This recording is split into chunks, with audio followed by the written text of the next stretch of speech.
C'est parti. Bon, est-ce que vous avez passé un bon week-end? Frais? Pas trop alcoolisé? Hein, l'abus d'alcool est dangereux pour la santé. Hein.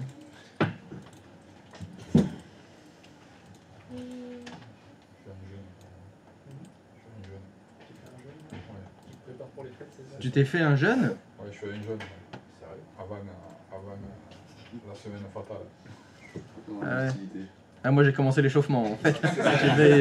J'ai fait l'inverse. C'est pas, c'est pas la même technique. Le problème c'est qu'à partir de vendredi tout s'enchaîne. Ouais, c'est exactement ce qui s'est passé. À partir de vendredi, tout s'est enchaîné. Ouh. C'était un week-end difficile. Pour le foie.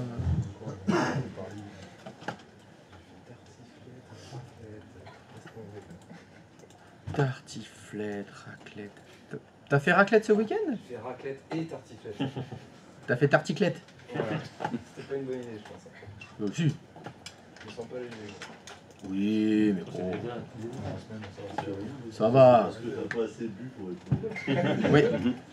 T'as pas assez liquéfié le fromage. Ouais, ça doit être ça.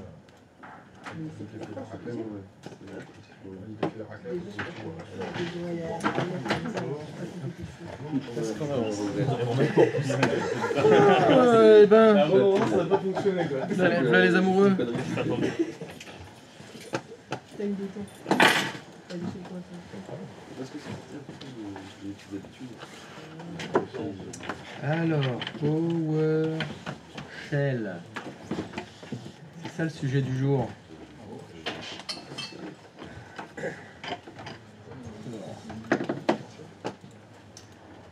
Alors.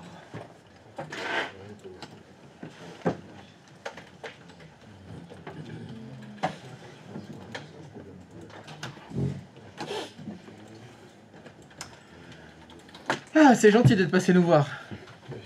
C'est Plaisir. PowerShell en plus. Oui. Alors, donc moi j'avais Secret Santa vendredi, j'avais une journée dégustation samedi, et j'avais le beau-frère à la maison dimanche. Donc je suis encore à 3 grammes. Donc faites attention à ce que je vais dire. Vérifiez. Bah oui, sinon il n'y a pas de trace de ce qu'on fait. Mais c'est pas très grave parce qu'aujourd'hui je vais pas faire grand chose. Aujourd'hui j'ai 2 mots à écrire, c'est tout. Non, non, ça c'est pas celui-là. C'est comment on fait PowerShell.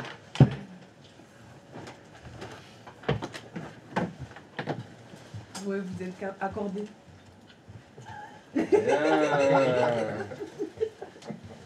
Rupture.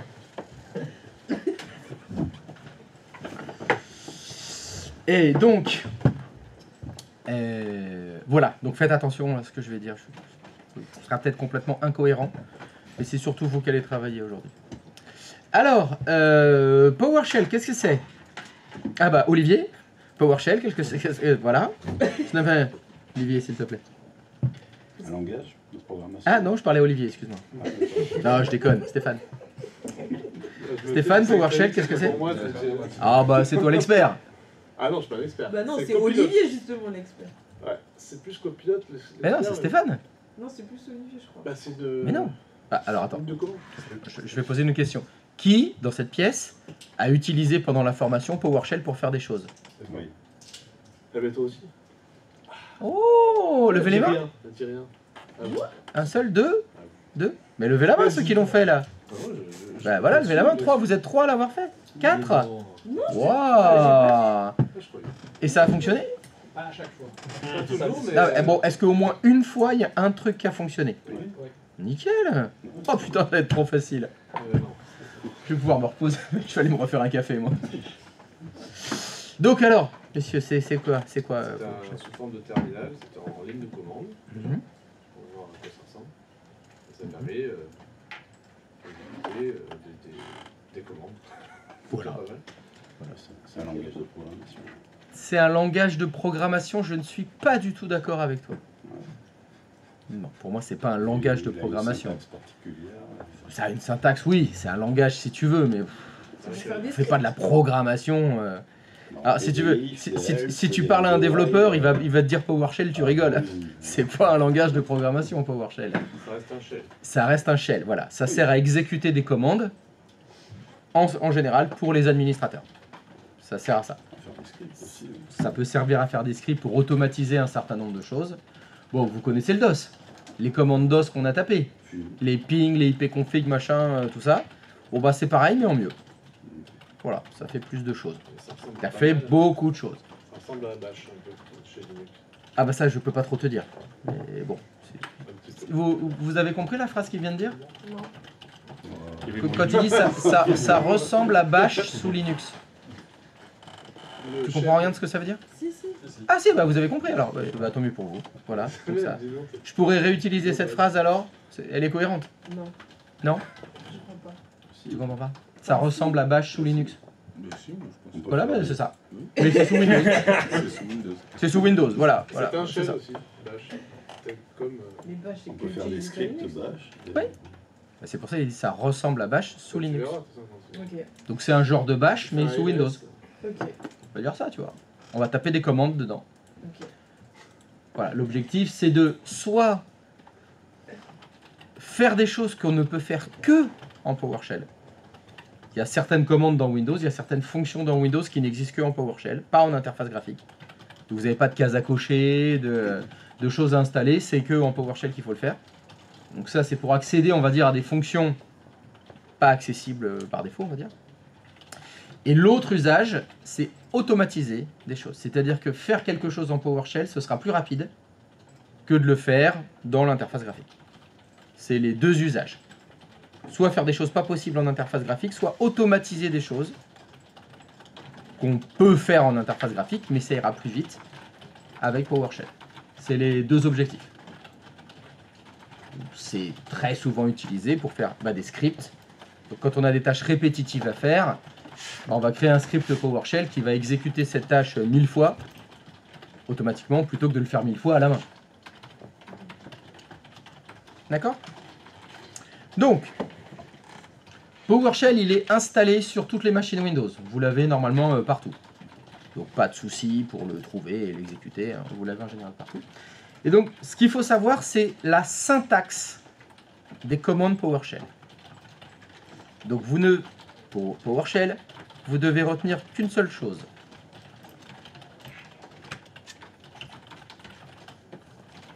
Le premier mot que tu dois écrire.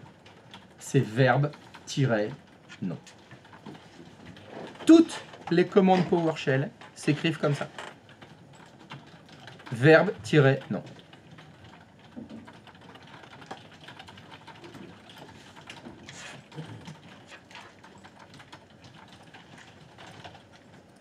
Et voilà, c'est fini. À vous de jouer. C'était sympa. C'est terminé. Voilà, il n'y a que ça à savoir sur PowerShell. C'était lui le deuxième mot. Bah, c'est les deux mots. Verbe, Oui, Tiré, mais non, t'as c'est dit les deux t'avais mots. que- Ah, d'accord, ok. Ah oui, ah, tu veux dire comme il y a un trait d'union, ce serait considéré comme un seul mot? Bah. Faut voir. Bon, il y avait que ça, quoi. Il y a ce machin, Oui. c'est tout. Voilà, vous avez que ça à retenir sur PowerShell. Toutes les commandes que vous taperez, elles s'écrivent comme ça. Verbe, non. Voilà, des questions? Non, ça va? Un exemple de syntaxe. Ah, un exemple de syntaxe. Bah, ça commence par un verbe. Donc le verbe, c'est l'action que vous voulez faire. Tiret, le nom, c'est le nom sur quoi vous voulez faire une action. C'est sujet, verbe, un peu comme une phrase, quoi. Bon, sauf que c'est inversé, c'est à l'anglaise. Évidemment, les Anglais, ils mettent le verbe avant le nom. Bah, donc c'est pareil. Donc le plus compliqué dans PowerShell, une fois que vous avez compris ça, que ça s'écrit verbe-non, eh ben c'est qu'il faut trouver le bon verbe pour l'action que vous voulez faire. Vous voulez faire quelque chose en PowerShell, oui. Quel est le verbe qui permet de faire cette action? Alors bien sûr, vous ne pouvez pas écrire n'importe quoi.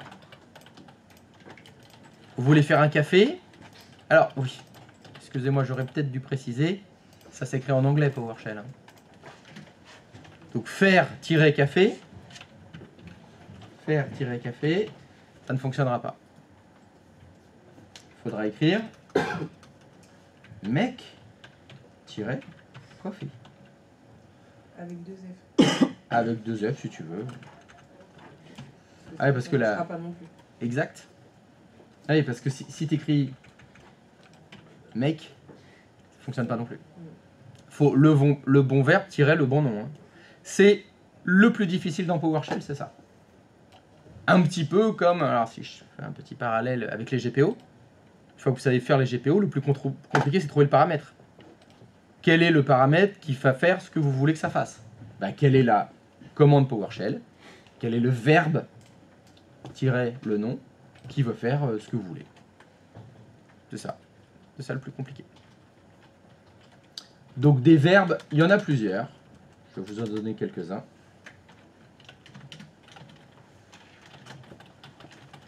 Le verbe get. Comment vous traduisez en anglais? Get. Obtenir. Voilà. Donc le get, c'est souvent quand on veut chercher une information. Je veux récupérer quelque chose, je veux lister des trucs.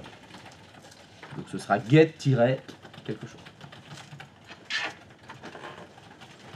Et si vous devez ne connaître qu'une seule commande PowerShell, c'est celle-là. La commande PowerShell get-commande.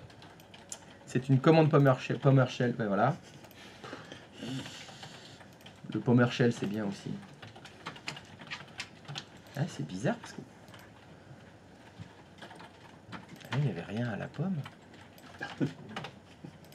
C'est la margnac. La margnac c'est du raisin. Ça va être... Oui.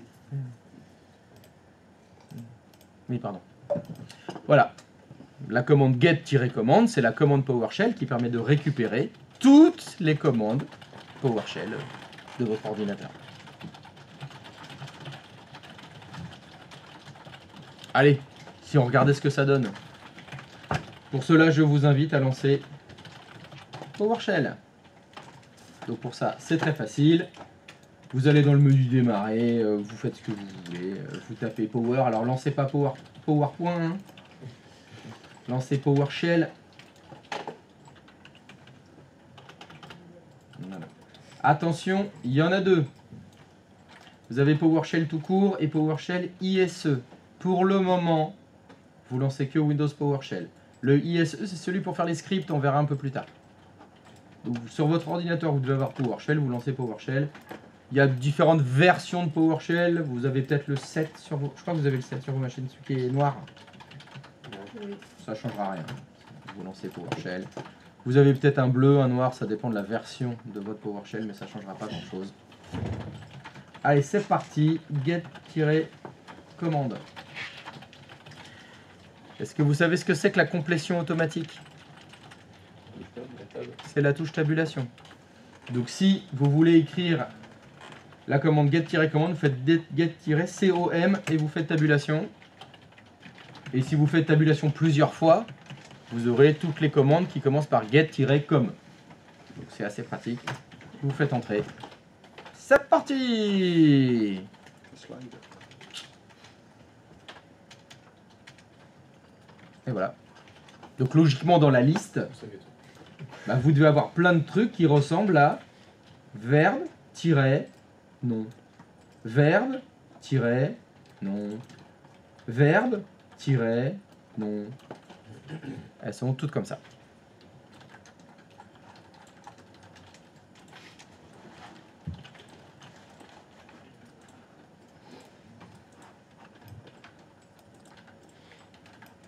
Donc, je vous répète, le plus difficile dans PowerShell, ce sera de trouver la bonne. C'est comme ça que ça s'appelle en fait. J'ai parlé des commandes PowerShell, et le vrai nom c'est commandelet. Si vous tombez sur un connard qui vous dit « Ah non, attention, dans PowerShell, c'est pas des commandes, hein. C'est des commandelets. » Il faudra dire « Ah oui, c'est vrai. C'est vrai. Oui, c'est des commandelets, bien sûr. »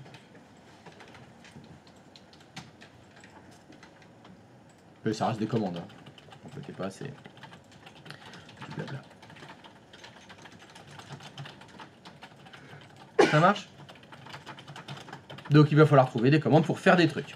Alors, dans l'idée de faire des trucs, on va pas faire des commandes pour faire des commandes. L'idée, ça va être de faire les machines virtuelles, mais en PowerShell. Ce sera ça votre fil rouge. L'objectif ici, ce sera de faire ce que vous faites en interface graphique, mais on va le faire avec PowerShell, juste pour faire un exercice, pour pas vous faire des trucs dans le vide. Un truc un peu utile. Parce que je crois que faire des VM, vous le faites des fois. Bon, on va le faire en PowerShell, tout simplement.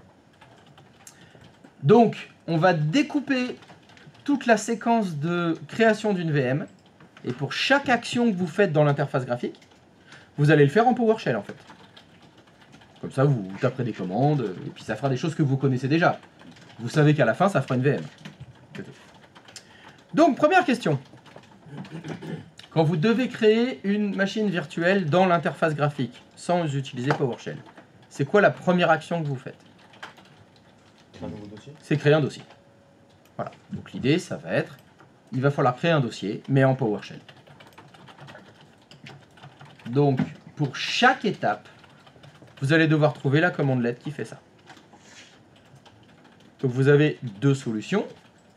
Soit vous tentez au doigt mouillé, je sais pas, create-folder, voilà. Soit vous utilisez Internet pour vous aider à trouver la commande LED. C'est comme ça que ça se passe en fait quand vous faites du PowerShell. C'est que vous avez quelque chose à faire. Il faut d'abord subdiviser toutes vos actions. Il faut dire, il y a quelque chose que je fais en interface graphique, je veux le faire en PowerShell. C'est quoi la commande PowerShell qui fait la même chose? Donc là, il faut trouver la commande LED qui permet de créer un nouveau dossier.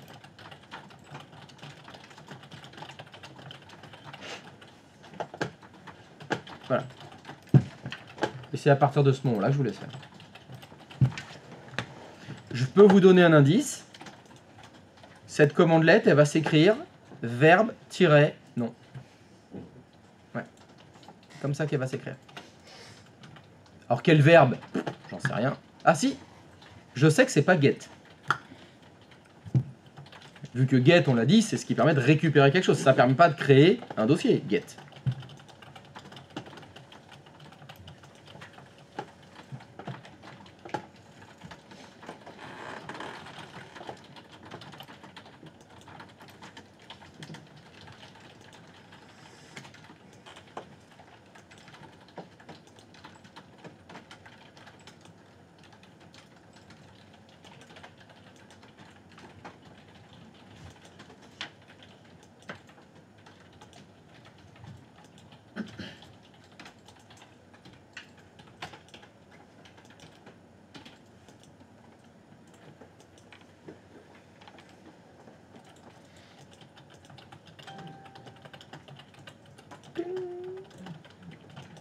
C'est l'heure de la petite pilule. Non, c'est quoi c'est? C'est l'heure heure nourrir oiseau. Tu l'as? C'est. Attends. Ah putain, Heure c'est. nourrir petit le oiseau. Russe avec Schwarzenegger. Oui, oui, oui. Comment il s'appelle ce film? Ah putain. Non, c'est pas ça. Effectivement. Ah, ça m'énerve de pas trouver en plus.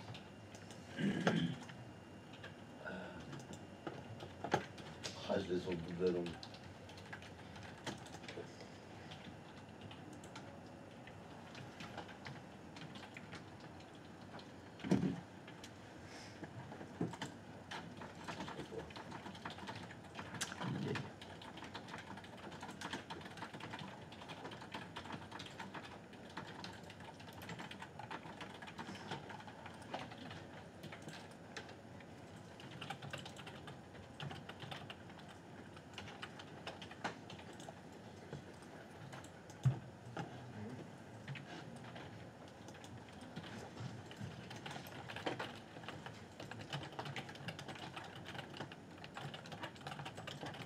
Double détente.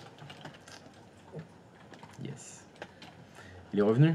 Je savais qu'il y avait un détente dedans, mais je pouvais pas le tuer. Double détente.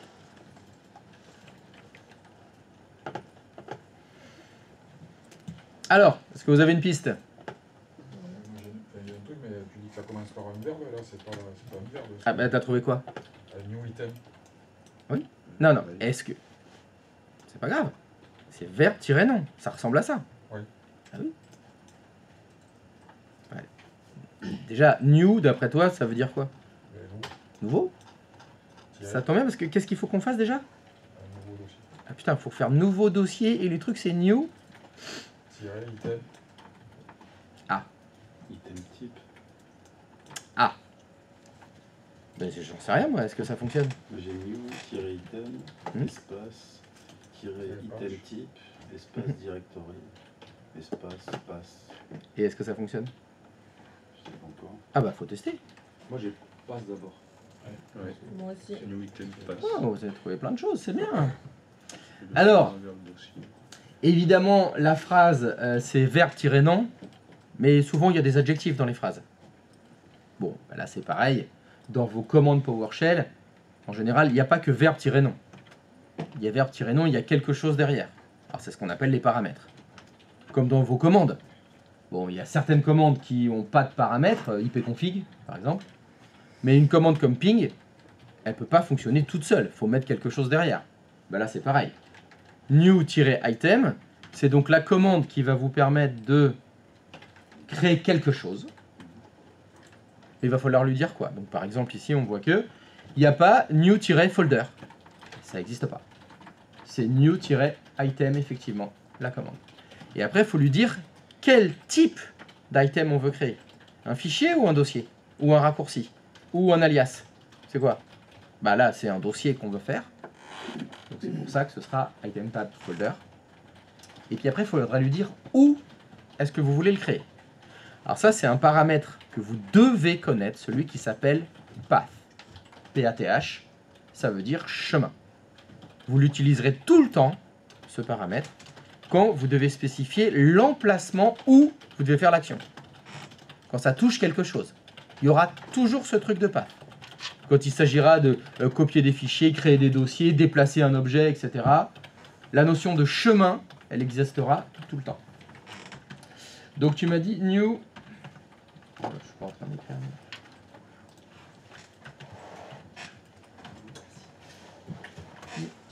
Item.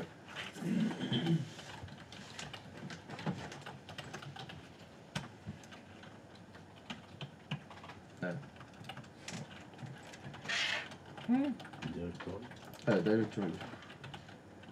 Merci. Alors, il y a un truc facile dans PowerShell pour savoir si vous vous trompez, c'est tabulation. Hein. Ça marche non seulement pour la commande, mais ça marche aussi pour les paramètres. Par exemple là, j'ai fait new item et si je mets IDE et je fais tabulation, il ne se passe rien.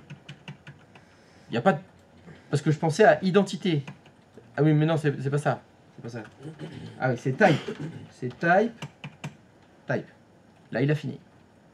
Et le truc aussi, j'ai écrit type. Si vous regardez bien, c'est écrit en minuscule. Hein.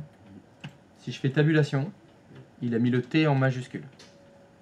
En environnement Microsoft, la casse n'a d'importance que pour les mots de passe. Mais ça me permet de voir que je ne me suis pas trompé de commande. Parce qu'il a fait la complétion automatique et il a mis les majuscules au début de chaque mot en fait.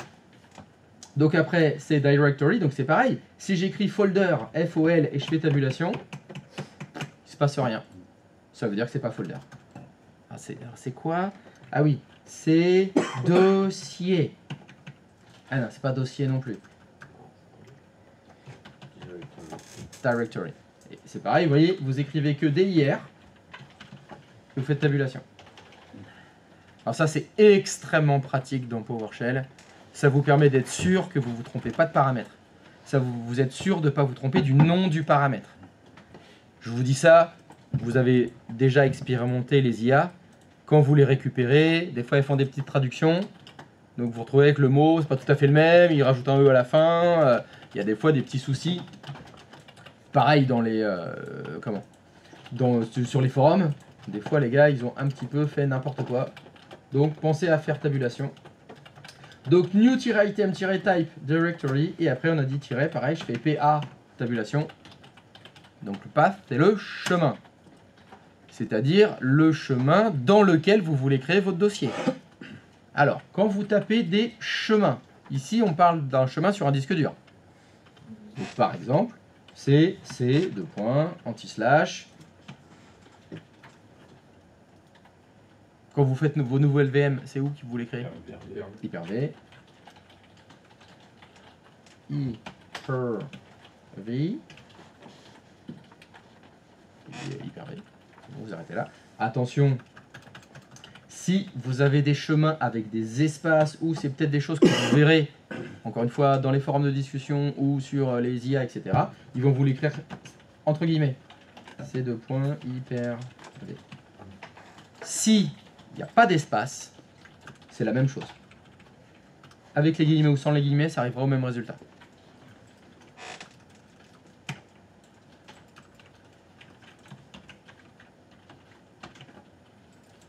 Tabulation, ça fonctionne aussi. Moi, il est sur des deux points, mon hyper-V. Donc si j'écris HYP et je fais tabulation, paf, il fait complétion automatique. Encore une fois, très pratique pour ne pas avoir à se taper tout le chemin, éviter les fautes de frappe. Bon, on se sert tout le temps de tabulation hein, quand on fait du PowerShell. C'est très pratique. Et est-ce qu'il manque quelque chose? Le nom du dossier. Et donc le nom du dossier, c'est quel paramètre? J'ai mis le chemin juste incluant le nom du dossier, sans espace. Alors ça dépend. J'ai mis le nom du dossier et il me l'a créé. Alors, soit, si dans mon path, je mets... Alors, évidemment, là, ça marche. Donc, je mets mon XY01. Si le dossier n'existe pas, il va le créer. Sinon,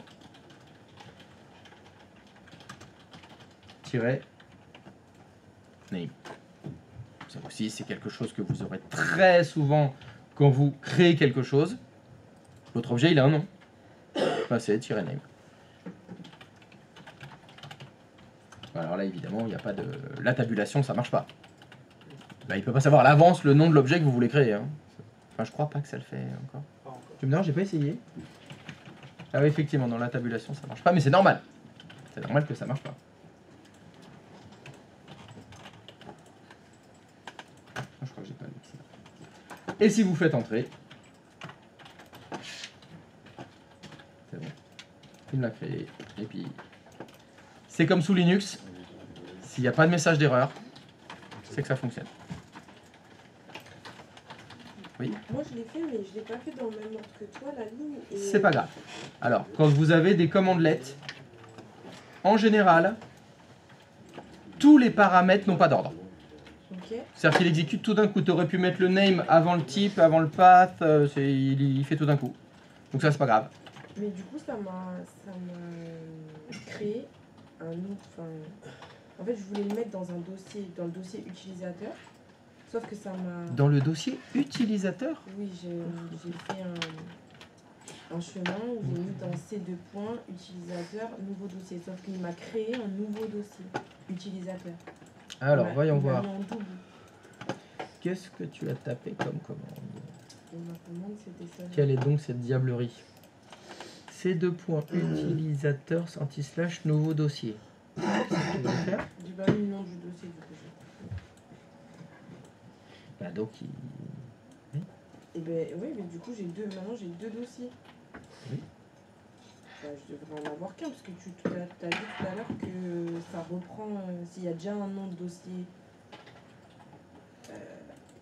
Alors, c'est parce que en fait, le dossier qui s'appelle utilisateurs par défaut, il s'appelle pas utilisateurs, il s'appelle users.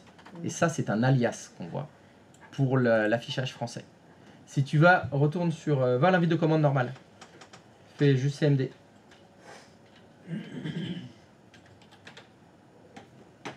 Il est sur l'autre écran. C'est bon, Voilà. parfait. Tu fais CD anti-slash. Entrée. Et tu fait dir, D-I-R. Tu as bien un dossier qui s'appelle users et un dossier qui s'appelle utilisators. Ok. Voilà, c'est parce que c'est juste pour nous, ça s'appelle un alias. Donc on a mis une espèce de faux nom sur le dossier users C'est pour la localisation de toutes les langues, de toutes les versions de Windows. C'est pareil, là tu vois, il y a bien écrit Program File et Program File x86, alors que dans l'explorateur de fichiers, il n'y a que Il y avait qu'un. Programme. Il s'appelle Programme. Il s'appelle pas Program File. Le dossier Programme. Ouais. Tu vois, tu as Ouais, Programme ouais. et Programme x86. Alors que le vrai nom, c'est Program File, c'est Program File x86. Ok. C'est à cause des alias. Donc il a bien fait ce qu'on a dit. Comme tu n'avais pas mis de nom, Non. il a créé Utilisators. Donc là, ça porte un peu à confuse, pardon. Parce que tu as 2 fois Utilisators, ce qui paraît complètement impossible. Évidemment, tu peux pas avoir de dossier qui ont le même nom Bah oui. dans la même arborescence. Mais c'est parce que le premier, pardon, c'est pas un vrai dossier. Ok. Voilà, mais c'est bon, c'est fini. C'est bon, vous savez faire maintenant. C'est bon, j'ai rien à vous dire. À part, allez-y, faites-moi une VM. Alors, vous avez les VM de la semaine dernière encore? Déglinguez tout. Ouais, vous me supprimez toutes les VM d'abord. Pensez bien à supprimer les dossiers et tout. T'as encore... Ah oui, non, ça va. Ouf. De quoi? Je crois qu'il y avait encore des viennoiseries là côté Ah non. Oh non, on fait jeûne avant la semaine de l'enfer. Ah ouais. Tu as bien commencé ton On a jeu. commencé à regarder toutes les pâtisseries de Paris et tout. Là. Oh. Oui, c'est vrai, tu vas pas Ah ouais, mais moi je vais faire la semaine à Paris la semaine prochaine. On va perdre au moins 5 kilos. On va faire un petit jogging, une petite salade. Oui, ça a démarré tout seul. Pourquoi? C'est bien. Je suis pas sûr, hein, parce que bon, avec le métro, ça va faire beaucoup de C'est choses normal. à faire. Le métro Et confiance. Non, Pousser les gens. marcher, Non, mais c'est pas les vacances la semaine prochaine. Il est après-midi. Il a décidé de faire Les Parisiens, ils se barrent. Maman, Ils vont venir ici, voilà, ils vont venir, je vous les envoie. Je sais que J'y vais, je vous fais un charter là, ils vont Il venir va ici. bien galérer et tout. Donc l'objectif sera, une fois que vous avez supprimé toutes vos VM, vous me faites SRVXY01. Voilà. L'objectif, ça va être, je veux que vous fassiez une nouvelle VM, mais tout en PowerShell. C'est-à-dire toutes les actions que vous faites en interface graphique quand vous faites une VM habituelle, voilà, vous faites tout, mais en PowerShell. Donc pour chaque action que vous devez faire, il va falloir aller chercher la commandelette qui va bien, avec les paramètres qui vont bien. J'avais une question. Oui. À quoi ça correspond le mode? Le Le mode. Le mode Le mode. Comme on dit, le mode. On sait rien. Qu'est-ce que c'est ça, le mode Le mode, il y a une idée.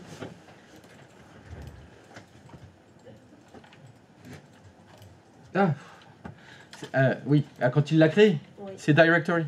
C'est t'as créé un objet répertoire. Après, sinon t'aurais file, A pour alias. Voilà, c'est le type d'objet que t'as créé en fait.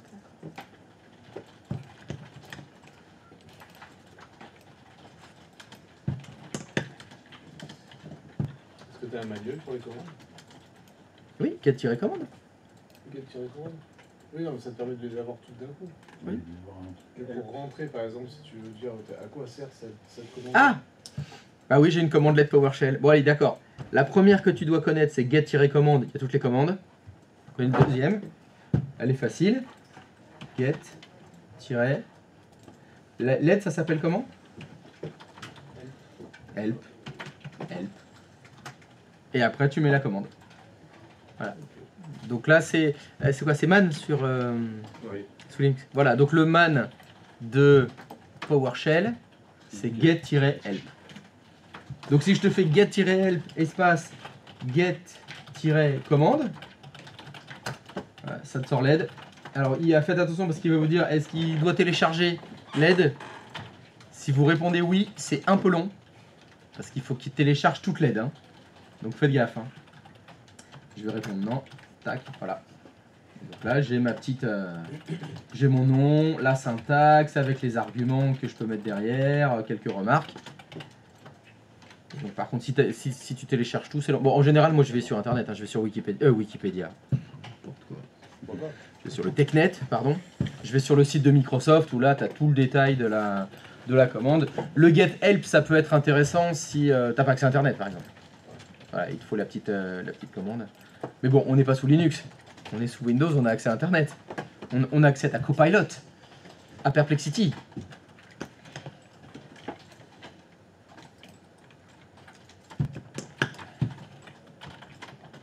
Ça va?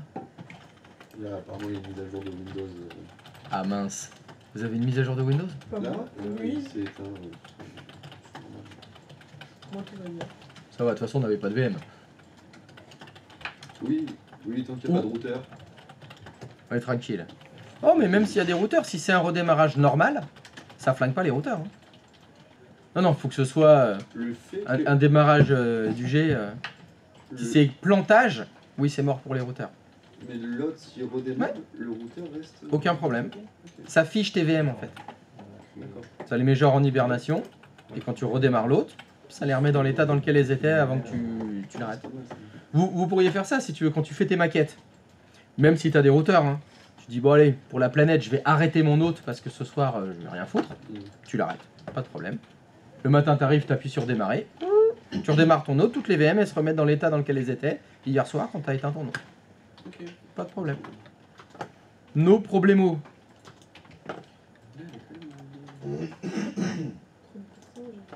Ça fait 10 minutes quand même.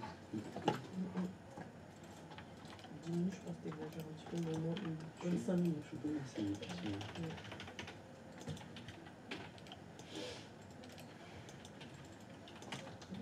Une bonne 5 minutes ou des 5 minutes? Non, j'entends juste savoir.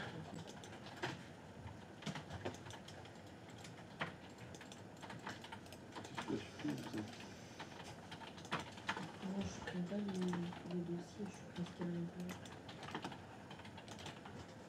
Parce que les dossiers, je les refais à chaque fois.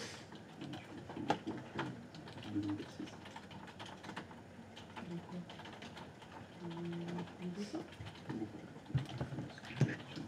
Les dossiers?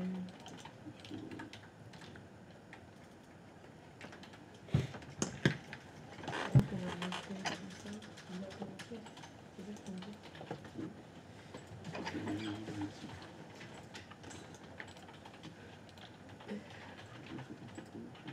Oui, je sais, mais... Je pensais que c'était un document, parce que c'est quelque part le dossier qu'on a fait. Donc c'est pour ça que je me posais... Enfin, je me suis pas dit que... Mais je suis pas sûre.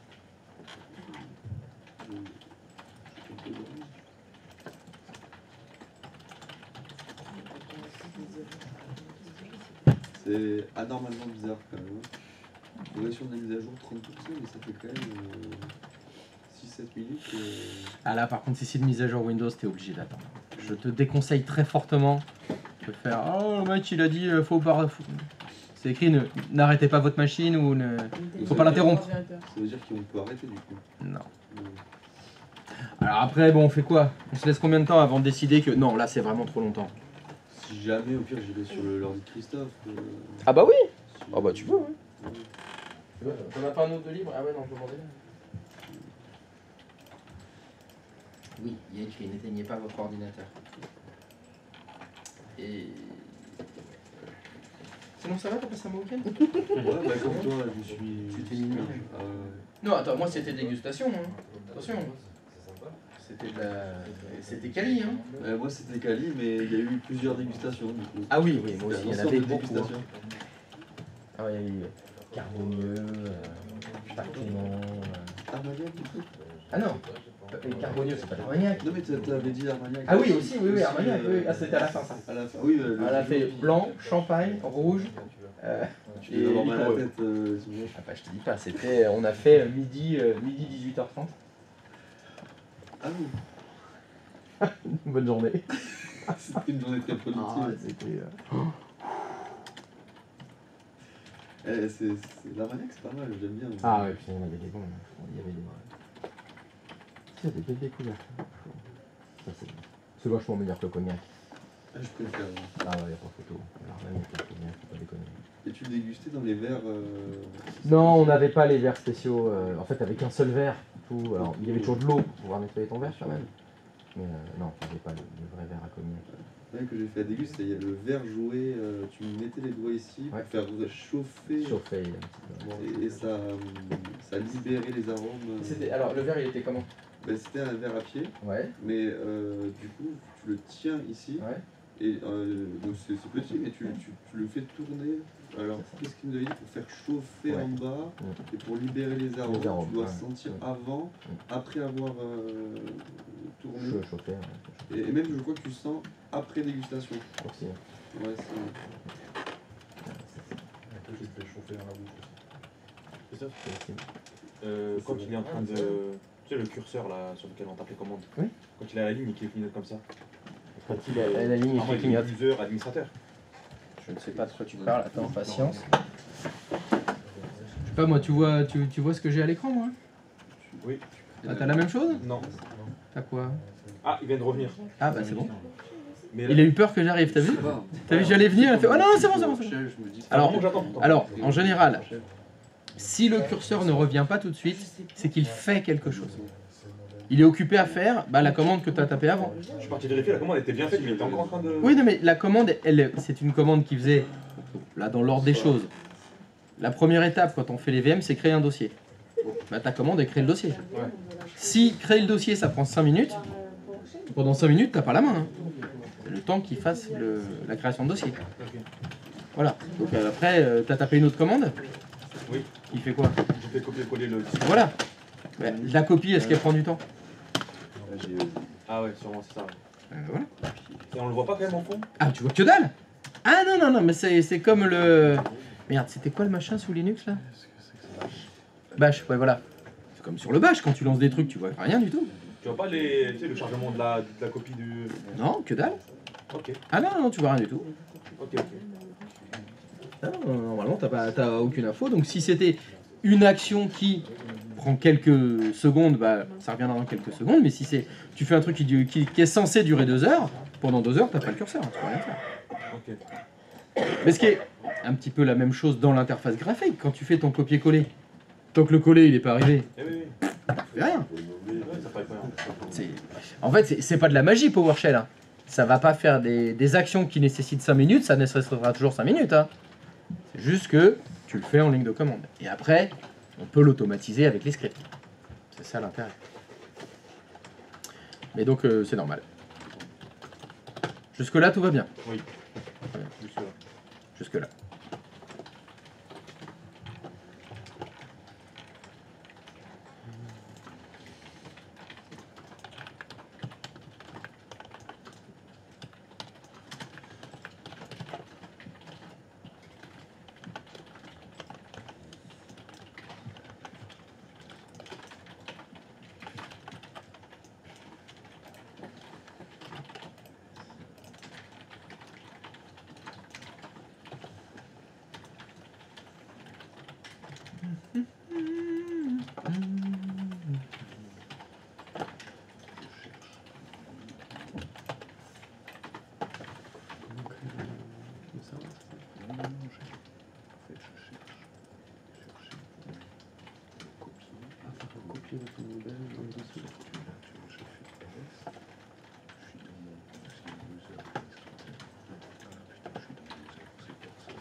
C'est ça, hein. Ouais, ouais. Là, tu fais entrer une ligne de toute liste. Non. Ça veut dire que tu as déjà les termes. C'est pas de S sur moi. Pas de SAIT. Si, explique cela.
Réussi à...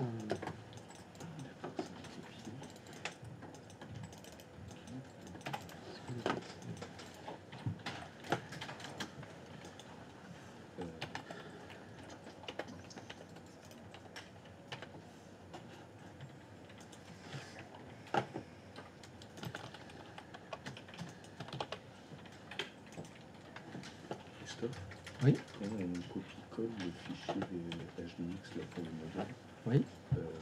Sur PowerShell, il n'y a rien, il n'est pas le. C'est comme dans le graphique.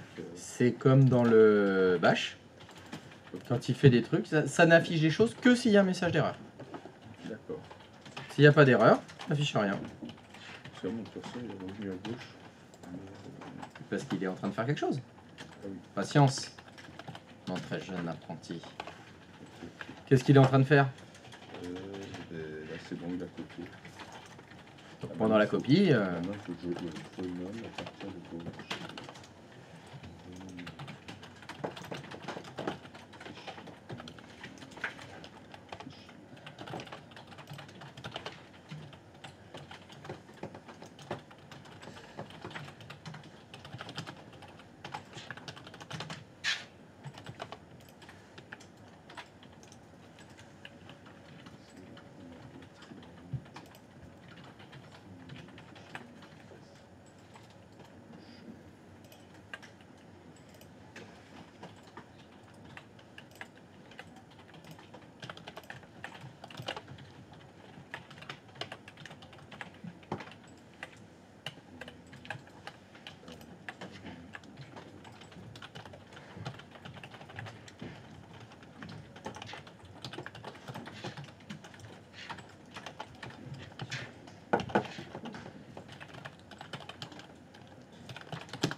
à tes souhaits.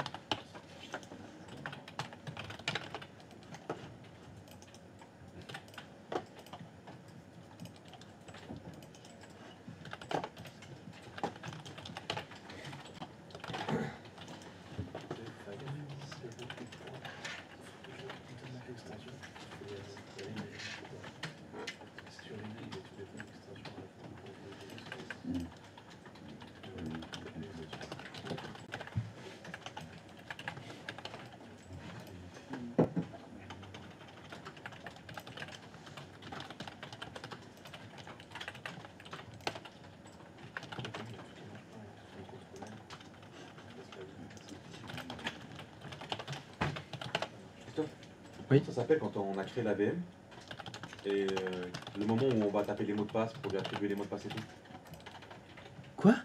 On a créé une VM. Quand tu crées des VM, tu dois mettre un mot de passe pour créer une VM? Non, on met Non, la VM. ouais, stop. Donc, non. Ouais. Ce que j'ai demandé ce qu'on fasse en PowerShell, là, c'est créer une VM. Ouais. Point. C'est bon, la VM, elle est créée? Ouais. Formidable. À lundi. Je te souhaite un bon week-end. C'est tout. Il faut la créer en PowerShell. Voilà, c'est ce que vous faites dans l'interface graphique. C'est-à-dire que maintenant, je vous dis, bon bah voilà, il me faut, pour la prochaine maquette, il me faut un serveur. Tu peux le faire en PowerShell maintenant. Ce qu'on faisait avant en interface graphique, tu peux le faire en PowerShell. Voilà, c'était ça l'exercice. Juste ça. Si tu veux, c'est des excuses. Enfin, c'est une excuse pour vous faire manipuler du PowerShell. L'objectif d'aujourd'hui, c'est bah, on fait des commandes PowerShell. Alors je pourrais vous faire faire des commandes dans le vide qui n'ont aucun intérêt. L'idée, c'est de comprendre comment fonctionnent les commandes pour pouvoir les utiliser dans plein de cas. Voilà, tu crées un dossier, tu copies un fichier, tu crées une VM, et ta VM, elle est créée comme quand on crée les VM, c'est-à-dire que tu as mis 4 cœurs, tu as de la mémoire dynamique, tu as désactivé les points de contrôle, tout est pareil. Ouais, bah nickel. Ah, c'est où bah, comme quand vous créez le... Quand tu le fais en interface graphique. Ouais. Moi, je vais arriver au même résultat. La même chose que vous faites dans l'interface graphique, c'est-à-dire que moi, ce que je veux, c'est vous dire, je veux le serveur 01, je ferme les yeux, je sais pas comment vous faites, et j'ai le serveur 01 à la fin. Il vaut mieux créer un script. Non, chaque chose... Patience, mon très jeune apprenti. Si vous voulez, on commence tout de suite les scripts. Hein. Vous avez intérêt à maîtriser les commandes avant. Hein. Il n'y a plus la complétion.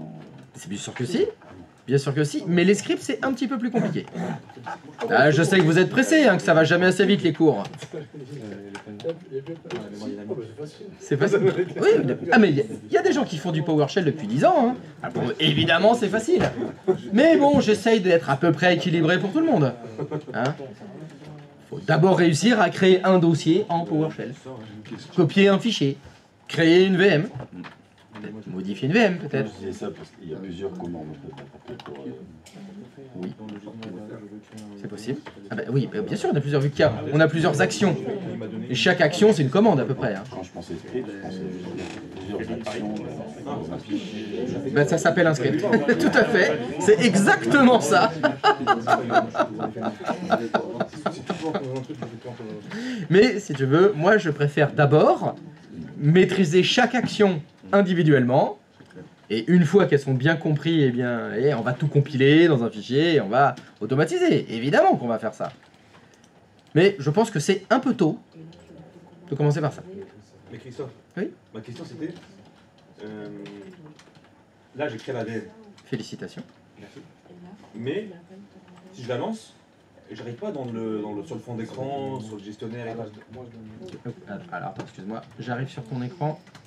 Je ne comprends pas ce que tu dis. Alors, t'es où? Excuse-moi, parce que je vois un peu double là. J'ai du mal à arriver. Bah, c'est bon, l'Armagnac, ça attaque un peu. Et ben là, elle est lancée. Et donc, c'est quoi le problème? Là. Pourquoi est-ce que d'habitude t'as pas ça? Je voulais savoir comment ça s'appelle ça. C'est ça ma question. Comment ça, bah, c'est les questions du premier démarrage, je veux dire. Ça, c'est les questions que tu as au premier démarrage de ta VM. Ouais. Tu les as toujours, tu as toujours eu ces questions-là. J'ai toujours eu ça. Oui. Et alors, je comprends. Oui, tu voulais savoir comment ça s'appelait. Comment ça s'appelait le processus quand on démarre et qu'on arrive sur ce cas là de mettre les mots de passe et tout. Ah, c'est la finalisation du premier démarrage, on va dire. Okay. Ou la personnalisation.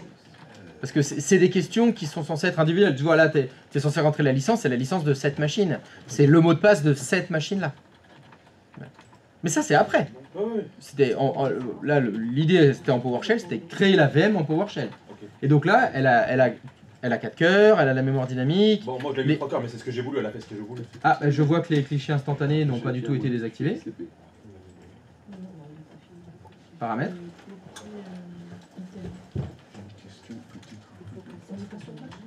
Alors comment ça se fait qu'il y ait le point de contrôle? Enfin, je comprends pas. Ce point de contrôle, il est arrivé comment là? S'il l'a fait, c'est que tu as laissé les points de contrôle dynamiques.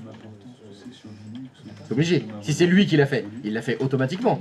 C'est que tu as laissé les points de contrôle automatiques. Comment je fais pour vérifier aussi si j'ai mis la rame dynamique? Paramètres. Faire à partir de ces deux, ça fonctionne si tu veux. Mais, Deuxième ligne. là, tu vois, là, je vais configurer une Tu cliques sur mémoire. mais, enfin, ma VM, Allez, dynamique, c'est pour la bon. RAM et tout. Ok. Est-ce qu'il faut que je me mette dans le Bon, j'aurais préféré 4 cœurs, mais bon, je crois que c'est... tu vois, est-ce qu'il faut se déplacer dans le dossier? Est-ce qu'on modifie ou est-ce qu'on peut le faire Je sais pas, moi aussi, je suis assez.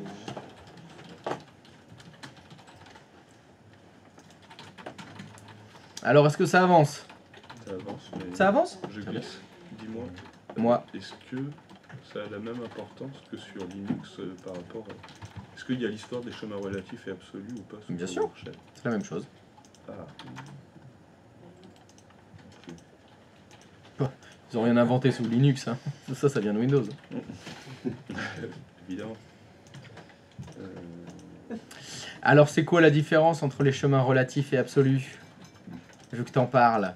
Je t'ai mis dans la sauce, tout Hein ça. C'est quoi? Vous voulez qu'on lui pose la question? Pardon, je sais pas du tout de quoi tu parles. C'est quoi ça, les chemins relatifs et absolus? Quoi? Soit il faut aller se déplacer dans le dossier pour faire une action, soit on peut le faire d'un autre endroit en mettant son chemin absolu, je crois. Oui, oui. T'as rien compris? Si, j'ai tout compris. Ah bon, ça va. Bah, en tout cas, c'était clair. Ok. Moi, j'ai compris. Du coup, là, Du coup, oui. pour le pour configurer ma RAM et tout, c'est la mémoire, le micro. Oui. Est-ce qu'il faut que du coup je me déplace dans le dossier de ma VM? Ah bah non. Non. Alors, c'est là où tu veux modifier la RAM de ta VM. C'est ça l'objectif. C'est quoi la commandelette? Et bien là j'en ai une, 7-VM. Voilà. 7-VM et après. Alors après il m'a mis tiret name, le nom de ma VM, Très bien. tiret memory start byte. Alors lui il met à 4 Go. Bah si, pour la mémoire c'est ça. Oui. C'est bon. Là, tu peux aller chercher avec la table. Donc c'est le. Mais du coup là je suis dans mon emplacement, je suis dans ces deux points. Je suis d'accord avec toi. Donc là je me dis, est-ce que cette commande tu peux la faire Alors, là moi, un indice. Est-ce que, par rapport aux tes chemins relatifs et absolus là, Oui. si dans la commande, il y a le paramètre path, c'est que c'est un lien avec les chemins relatifs ou absolus. Parce que c'est là où tu peux les écrire. C'est dans path, D'accord. pas dans name. Est-ce que tu l'as renommé? Parce que name, c'est le nom de l'objet. Donc, est-ce que dans la commande que tu veux utiliser, il y a une notion de path? C'est facile, hein. Tu la tapes et tu fais tirer PA. Et tu vois si tu fais tabulation. D'accord. Est-ce qu'il y a path? C'est de ton code de compétence. Christophe, Oui. il n'y a pas une histoire avec Path, on avait vu un truc avec les chemins, c'était des chemins prédéfinis aussi? Dans Windows? Je sais pas ce que c'est les chemins prédéfinis. On avait parlé de ça à un moment donné, on parlait. Ça veut dire qu'il n'y en a pas. Le tiret name, ça suffit. Et c'est normal. C'est normal. Oui, mais là. Compare, non mais compare avec ce que tu fais dans l'interface graphique. C'est exactement ce que je suis en train de faire. Voilà. J'ai ma Est-ce fenêtre, que dans l'interface graphique, quand tu fais, c'est clic droit de souris paramètres, faut ouais, changer. ouais. Est-ce que l'emplacement du dossier dans lequel il y a la VM rentre en ligne de compte? Sur ma commande là? Non, pas sur la commande. Quand tu le fais dans l'interface graphique. Je fais clic droit. Propriété. Non, non, mais avant de faire ça. Avant de faire ça. Là, quand tu dois agir sur ta VM. Oui. D'accord? Oui, oui. Attends, je me mets sur mon écran principal. Tu veux changer la mémoire vive. Oui. Comment tu fais? Eh bien, je vais dans Hyper-V là. Voilà. Tu vas dans l'Hyper-V. Je... Et là, tu fais quoi? Ah, il faut que j'installe ma... Non, mais imagine, elle est là, la VM. Ah, bah après je fais clic droit. Et après c'est paramètres. Paramètres. Mais donc là, dans la liste des VM qui sont là, est-ce qu'il y a le chemin qui apparaît? Ici là? Non. La liste des VM, ils sont où là? Voilà, c'est là-dedans normalement. Oui. Parce que là, il y a le chemin qui apparaît. Je ne crois pas. Non. Bah, d'ailleurs, la première colonne s'appelle... C'est le nom de la VM. C'est le nom de la VM. Donc automatiquement, Et comme il va me c'est faire parce le que la lien. commande-lettre que tu utilises, elle s'appelle comment la commande-lettre PowerShell? 7-VM. Donc ça s'appuie sur quoi? Ça modifie quoi? Ça touche quoi? Ben, la VM. Une VM. Donc il va dans les VM direct. Vu que c'est une commande pour les VM. D'accord, donc je n'ai Pas besoin du chemin. J'aurais eu VirtualBox machin, il aurait trouvé. Ah, tu vois, très c'est bonne par rapport à question. hyper-V. Il faut que Très je bonne dise que question. c'est- Est-ce que certains d'entre vous en sont à la commande 7-VM? Oui. À un moment donné, vous allez passer par cette commande-là, hein, 7-VM. Donc le verbe 7, il sert à quoi? Non. Paramétrer. Modifier. Configurer. 7, c'est définir. Et "-VM", donc ça configure quel objet? Une VM, c'est-à-dire une machine virtuelle. Alors, petit complément d'information concernant PowerShell, les commandes dépendent de ce qui est installé sur votre Windows. La commande 7-VM ne fonctionne que dans un seul cas. Vous avez installé Hyper-V sur la machine. Si Hyper-V n'est pas installé sur votre machine, la commande 7-VM n'existe pas. Donc ça, c'est assez important dans PowerShell, c'est-à-dire que vous avez des commandes qui sont liées à ce qui est installé sur la machine. Ce sont des commandes-lettres qui s'installent quand vous ajoutez quelque chose. Les commandes qui permettent de modifier, créer, supprimer des VM, elles sont liées à Hyper-V. D'accord. Tu disais, est-ce que les commandes-lettres, j'aurai les mêmes sur VirtualBox? J'en ai aucune idée, D'accord. mais je suis quasiment sûr que c'est pas celle-là. Ouais. Ok. C'est tout à fait possible que vous installiez des logiciels qui ajoutent des commandes-lettres. Ou pas. D'accord. Ça dépend des logiciels. Bien sûr, les composants Microsoft, ils ajoutent toutes les commandes-lettres, évidemment. Oui, oui. Mais tout à fait, on pourrait se poser la question, est-ce que je peux créer une machine virtuelle VirtualBox en PowerShell? Oui, si VirtualBox Ah, c'est a pas- ajouté Ouais. des commandes PowerShell pour VirtualBox. D'accord. Ce sera peut-être un 7-VMVB. Oui. Parce qu'il ne pourra pas réutiliser 7-VM. Ouais, Parce ouais. que ça, c'est Hyper-V qui l'utilise. Ça ferait un conflit de commande.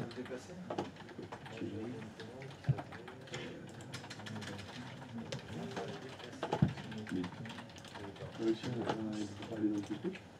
Non. Parce qu'il faut que j'utilise le truc 7, mais sur...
On peut se créer nos propres alias aussi?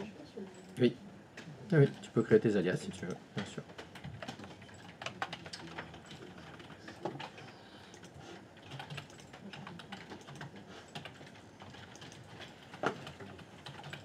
Après, avec PowerShell, vous pouvez pratiquement faire tout ce qu'on fait dans l'interface graphique. On peut presque tout faire en PowerShell. Et on peut faire beaucoup plus de choses en PowerShell que ce qu'on peut faire dans l'interface graphique. C'est plus puissant, hein, PowerShell, hein, ça va plus loin. Certains trucs comme les alias, ça se fait que en PowerShell. T'as pas clic droit de souris, nouvel alias. Hein. Enfin, peut-être sur Windows 11 ils l'ont mis maintenant, mais je crois pas.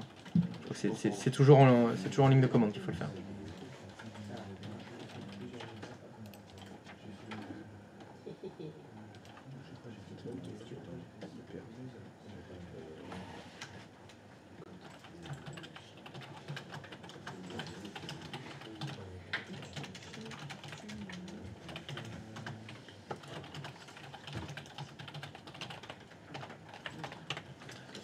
Alors cette VM, est-ce que ça progresse? Nickel. Carrément nickel. Trop face.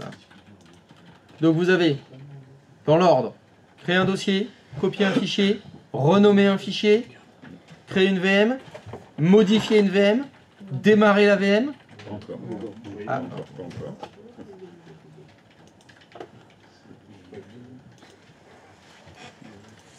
C'est déconcertant de facilité, PowerShell.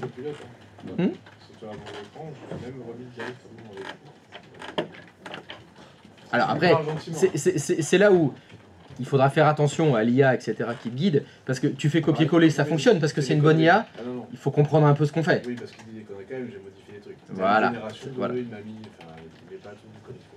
C'est ça. Par contre, ça aide bien pour aller vite. Oui. Parce que tu lui dis des choses. Trouver la bonne commande. Ouais. Enfin, c'est énorme. Parce que sans ça, je suis bien. Mais avec ça, je brille en société. C'est la magie. Ah ouais. Mais par contre, il faut savoir lui parler en disant. C'est ça. les choses. Ah, je me rends compte depuis longtemps. Maintenant, je pense que ça s'appelle prompteur. C'est ceux qui prennent les prompts, ça va être un métier. Ouais, ça va tellement vite que après, Ah oui. même ça sera un métier parce qu'ils sont tellement intelligents qu'ils comprendront ce que tu veux dire quand tu dis la merde. Ça, c'est vrai. Et j'ai eu une info hier encore sur les ordinateurs quantiques.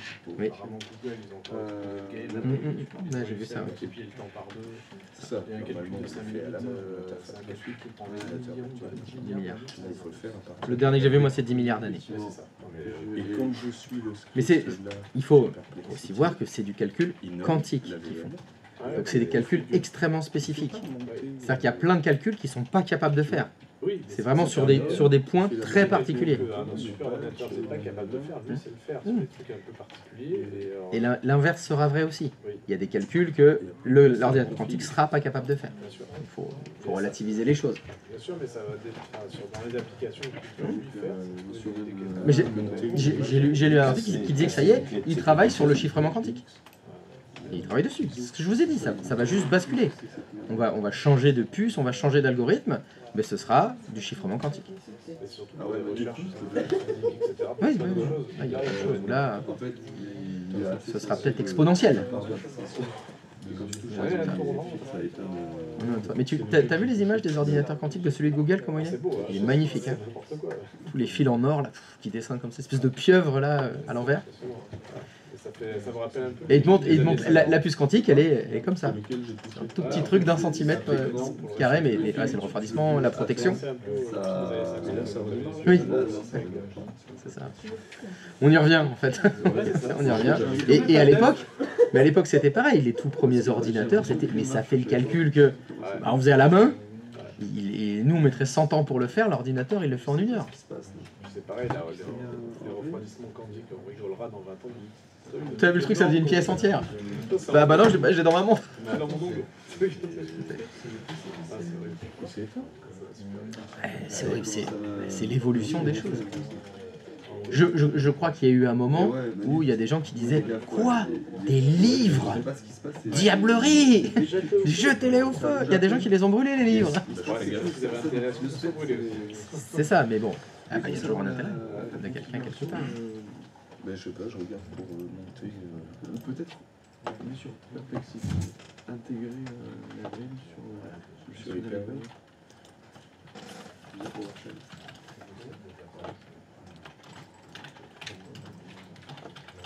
Par contre, on finit de l'installer à la mini une fois qu'on a l'écran quand même. C'est normal, parce que là, c'est C'est créer la VM que je vous ai demandé, c'est tout. Ouh, tu voudrais dire que tu pourrais envoyer des commandes PowerShell à l'intérieur d'une VM? Moi, je sais pas le faire, mais je sais qu'il y a des prédécesseurs à vous qui ont réussi. est-ce que ça sert à quelque chose? Ah mais ça ne sert qu'à gagner du temps tout ça. Parce que là, si tu automatises la création de la VM, déjà tu n'as plus besoin de te faire chier à faire copier, coller, machin. Mais si en plus dans la VM, ça te met le mot de passe administrateur, ça dit oui j'accepte la licence et tout, encore du temps gagné. On peut même dire de faire un Active Directory, rentrer les... Juste sur un bouton. Après c'est là où il n'y a plus de limite. Oui. Il n'y a plus de limite. Une fois que tu as compris comment fonctionne PowerShell, c'est te dire à chaque fois, bah, ces actions répétitives, chiantes, bah, je vais l'automatiser. C'est ça la puissance de PowerShell. C'est là où les administrateurs, bah, ils vont gagner énormément de temps, parce qu'ils vont faire, allez hop, prrr, PowerShell, bim, c'est parti. Allez, vas-y, fais-le. Ça prend 3 semaines et il clique sur un bouton, ça paye. Donc ça, c'est la différence entre le commercial et l'exécuteur.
Voilà, je vais uriner, je reviens et on corrige. On vérifie.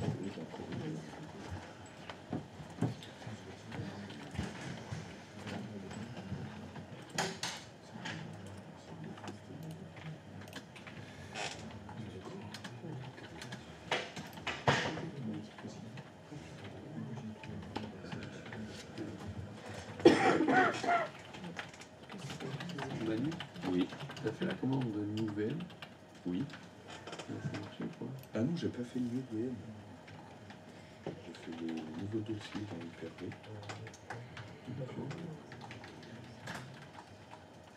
De toute façon, là, ça marche pas. Donc, le nouveau dossier, j'ai fait copier-coller de. Ouais. Le UVM, c'est pas pour l'installer dans le PRV. C'est quoi la commande? Fais voir. C'est le UVM. C'est de pour configurer, pour ajouter le truc dans Hyper-V. Ouais. Multi-serveur virtuel du switch. Je vois un mail.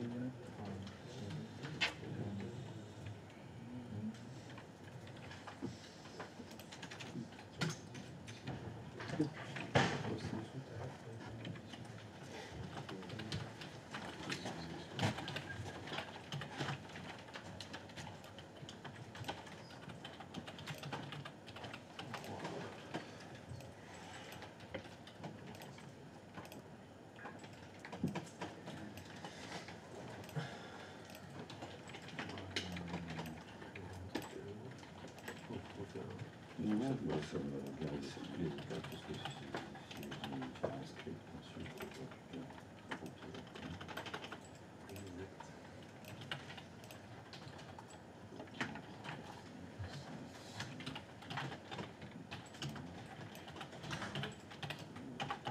Tu peux mettre quoi la pause? ouais, l'objectif. Bah, tu t'es plus dans... J'utilise pas... Putain, je l'ai, j'ai trouvé. Ah, c'est quoi toi? C'est le new VM. En Ouais, fait, alors tu, comment tu- t'as fait? Parce que moi, tu j'avais- crées ton dossier dans l'hyper-V. Regarde, ça c'est fait. Ok. Après, tu Ah oui. Tu m'as fait copier et tout. Ouais, en fait, là, je suis allé comme toi. Ok, et bien, le du mec, coup, tu ajoutes VM, En fait, j'ai fait un truc hyper long. tirer name, serveur Non, mais j'ai 0. Tout simplement. Ouais. J'ai pas mis les mots de passe. Tirer VM, tirer name, et le nom de ton Il y a VM. suffisamment d'options uniformes. Ok. Et non. Et là, ça fait un fonctionnement normal. Voilà. Là, du coup, fonctionnement normal, ça veut dire Et qu'il ensuite, est... je peux configurer. Et du coup, j'ai regardé là, je l'ai bien ici, et maintenant tu configures en rajoutant cette VM name, ou la VM, memory starter machin.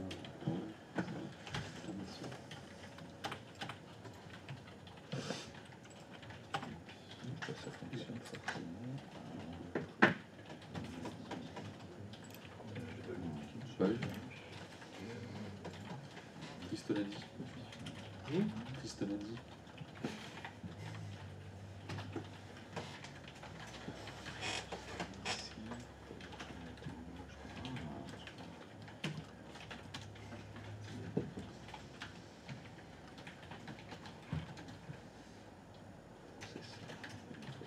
Alors, finalement, on va en faire du Linux. On va là.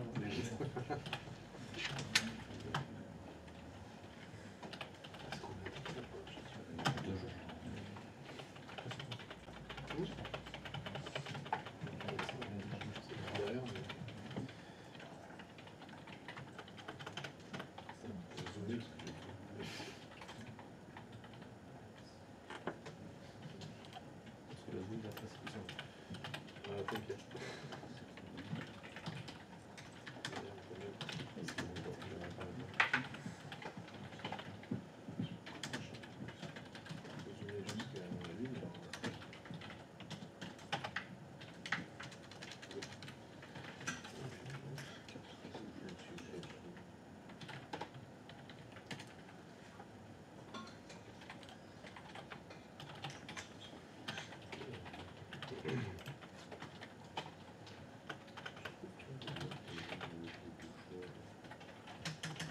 C'est qu'aujourd'hui. C'est aujourd'hui, c'est une sauvegarde. Il y a toujours une sauvegarde. Connu, je peux dire. Absolument pas. Ça répond. Non, mais Après, je... ça répond.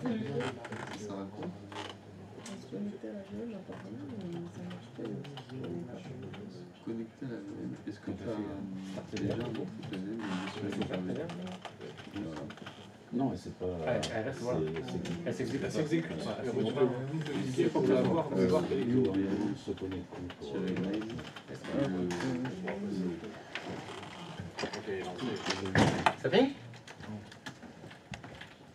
J'en suis à ajouter le switch, mais... T'en es à ajouter le switch. Très bien. Le fameux switch. Cette VM name, ça va. Memory started byte. Ouais. 4 GB. Memory start byte. Qu'est-ce que ça peut bien vouloir dire? La memory, c'est la mémoire. Allez-y.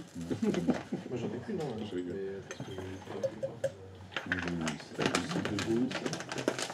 Tu peux lui dire de mettre Ah, mais j'ai pas Je fais la traduction. C'est mieux? Parce que là, il dit ajouter. Ça aide? Il dit ajouter, ça peut. Ouais.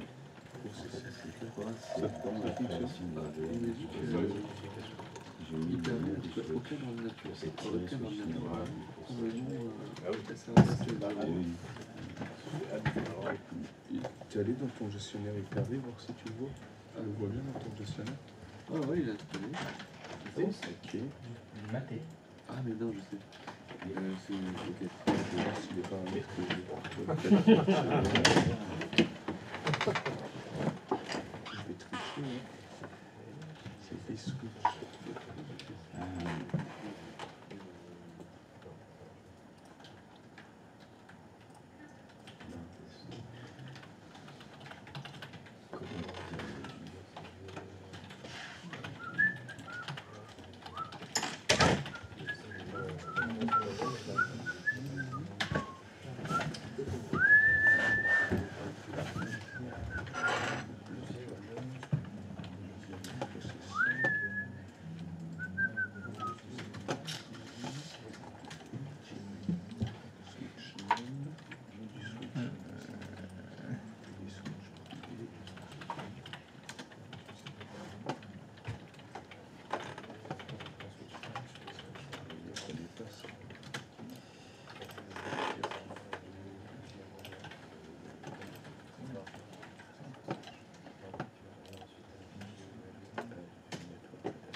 Alors, vous en êtes où? Ça sent le pâté, hein. C'est ça. Tesla? Ah, acheter des Tesla, c'est bien ça. Alors, est-ce que quelqu'un n'a pas réussi à créer le dossier? Ah, tout le monde a réussi à créer le dossier avec donc la commande new-item. Ça a été la deuxième action qu'il fallait faire. C'était copier votre dossier modèle depuis le dossier modèle vers le dossier que vous avez créé à l'étape d'avant. Alors, est-ce que quelqu'un n'a pas réussi à copier le modèle? C'est bon, la commande copie a fonctionné? Ouais. Très bien. La troisième étape, c'est quoi? C'est le renommage. Alors, là, il y avait, enfin, alors comme souvent, plusieurs solutions pour faire la même chose. Le renommage, la commande, c'est quoi? C'est rename-item. Donc, on a du new-item, copy-item, rename-item. Voilà. Là, c'est des manipulations de fichiers, en fait, avec ça. Donc, vous pouvez créer des dossiers, créer des fichiers, copier des fichiers, déplacer des fichiers, renommer des fichiers. Il y en a peut-être qui l'ont fait, le rename, vous auriez pu faire pendant le copy. Le rename dans le copy, il suffisait de, lors de la destination, dans votre commande copy, il y avait un emplacement de départ, un emplacement de destination. Oui? Oui. La destination, vous mettez le nouveau nom dans la destination, et ça fait copy et ça rename en même temps. Un petit peu comme tout à l'heure, quand vous avez fait le new-item, on n'était pas obligé de faire le -path et le -name. Si dans le path, il y avait le nouveau nom, ça met le nouveau nom directement. On peut gagner du temps. Ça, c'est des choses que vous verrez parfois. Vous verrez des commandes-lettres trouvées sur Internet. Il n'y a pas les mêmes paramètres que ceux que vous croyez utiliser. Il en manque. Parce que des fois, ça va plus vite. On squeeze un paramètre en mettant la réponse dans le paramètre d'avant. Des fois aussi, vous allez avoir des commandes-lettres dans le rename-item par exemple. Si je mets des deux points anti-slash, hyper-v, etc. SRV, voilà.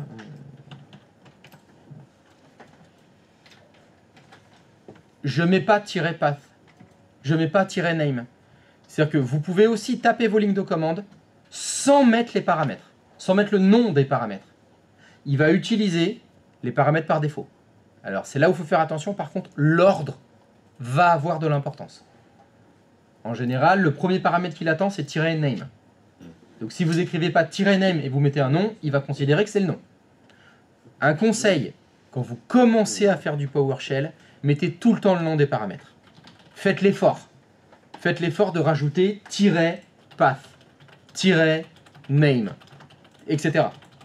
Ça va vous apprendre les paramètres et quand vous relirez vos commandes plus tard, c'est plus explicite.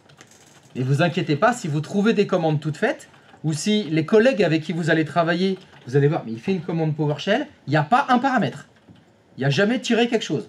Il a mis des arguments qui suivent, parce qu'il les connaît par cœur, et il sait qu'il y a d'abord le nom, après le path de destination, et il écrit tout direct. Donc, c'est des fois moins lisible, mais ça fonctionne. Ne vous inquiétez pas. Donc, new-item, copy-item, rename-item, l'étape d'après. C'était quoi? Et c'est quoi la commande lettre? New-VM. Donc celle-là, on la voit souvent. Donc il n'y a pas de create-quelque chose. Il n'y a pas de add, c'est new. Quand vous voulez faire un nouvel objet, c'est new-. Donc new-vm. Alors évidemment, il faut plein de paramètres. Alors, je vais faire un truc. Je vais écrire new-vm et j'ai rien écrit derrière. J'ai fait new-vm et j'ai fait entrée. Vous avez des commandes-lettres qui ont des paramètres par défaut. Et qui vont vous faire quelque chose. Vous savez pas quoi. Mais là, ça a fonctionné. Hein. Ça m'a fait une VM. Voilà. Dans mon gestionnaire Hyper-V, j'ai une nouvelle VM. Elle est là, c'est créé toute seule. Elle s'appelle nouvel ordinateur virtuel. Dans les paramètres, elle a 1 Go de RAM, elle a un processeur, elle n'est pas connectée au réseau, elle a pas de disque dur. C'est pas fou, hein. Elle va pas fonctionner top. Mais voilà, c'est fait. Il faut créer une VM, new-VM, entrée, ça vous fait une VM. Donc, attention. Des fois, ça peut vous arriver que vous ayez le entrée un peu trop rapide. J'ai fait new VM et j'ai fait entrée, j'ai pas fait gaffe. Oui, ça a créé une VM, pas de message d'erreur, rien. Il a pris toutes les valeurs par défaut. Un petit peu comme si, dans l'assistant ici, nouvel ordinateur virtuel, vous avez fait suivant, terminé, sans rien modifier. Alors, ça va vous faire un peu pareil.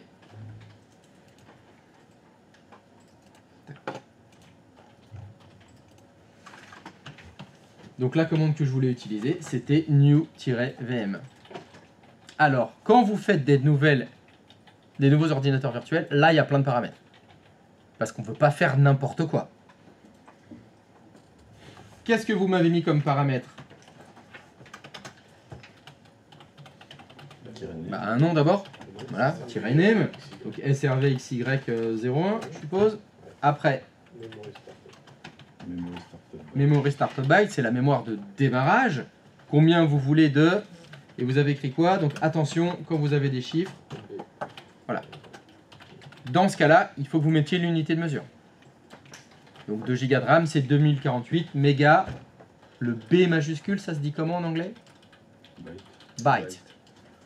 Donc ce sont des mégabytes. Et non pas des mégabits. Attention à ce que vous faites. Après, qu'est-ce que vous m'avez mis? Là, effectivement, la génération, c'est ce que vous avez dans l'interface graphique. Hein. Quand vous faites une nouvelle VM, il faut dire si c'est une génération 1 ou une génération 2. Génération 1, évidemment. Qu'est-ce que vous m'avez mis d'autre? Path, c'est-à-dire l'emplacement où on va créer la machine virtuelle. Donc là, alors attention, si c'est du C2. Ou du D2, vous n'avez peut-être pas tous les mêmes configs. Donc moi, c'est D2 anti-slash, hyper-v anti-slash. Normalement, le dossier que vous avez créé justement à l'étape d'avant, vous avez dû créer SRV XY01 par exemple.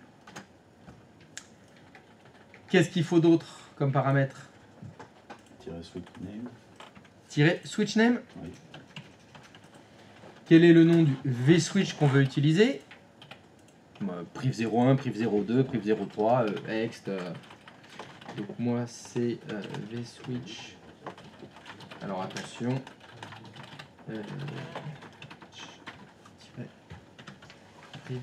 Là, il n'y a pas de complétion automatique normalement ici. Donc faut pas vous tromper de nom de switch.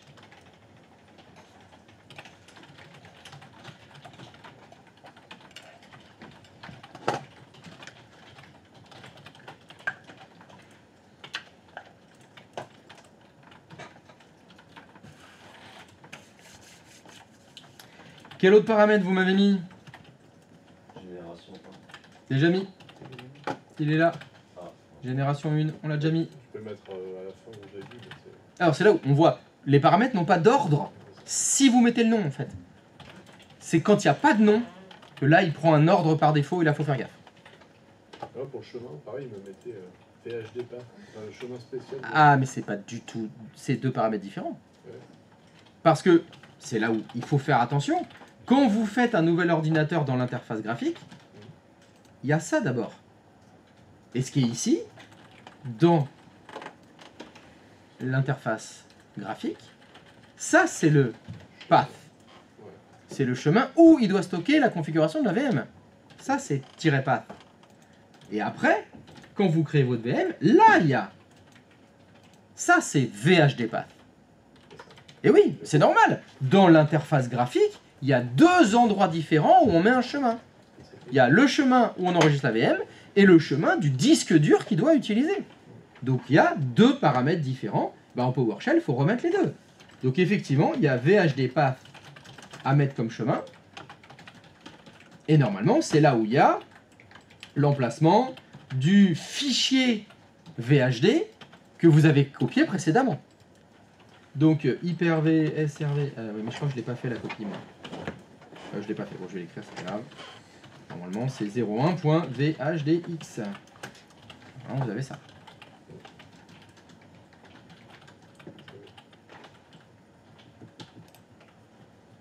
Est-ce que vous avez mis un autre paramètre? Le reste des paramètres, moi c'était séparé. C'est d'autres comme le reste. Mais peut-être un peu. Par exemple, le nombre de processeurs. Ah, effectivement. Est-ce qu'on peut mettre le nombre de cœurs là? Ah bah je sais pas. Tirer. Pro.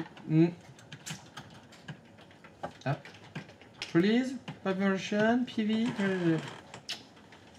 Voilà, Et non. C'est 7-VM. Mais n'est-ce pas anormal? Vu que est-ce que oui, oui, dans l'assistant de création de VM, vous pouvez spécifier le nombre de cœurs? Oui.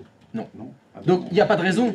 Il n'y a pas de raison que PowerShell puisse faire plus, mais on pourrait se demander, on pourrait se dire pourquoi pas. Ça se trouve PowerShell c'est mieux, et ce serait un des intérêts de passer par PowerShell, c'est que dans la commande LED de création de la VM, on peut en plus spécifier le nombre de cœurs, ce qui ferait une étape de moins. Bon, pas de bol. Ah, pas de bol, non mais ça pourrait, si ça se trouve dans Windows 12, on pourra faire une commande LED PowerShell qui va intégrer le nombre de cœurs directement.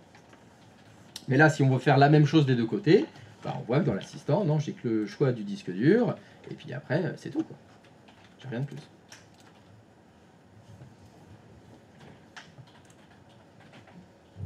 C'est good.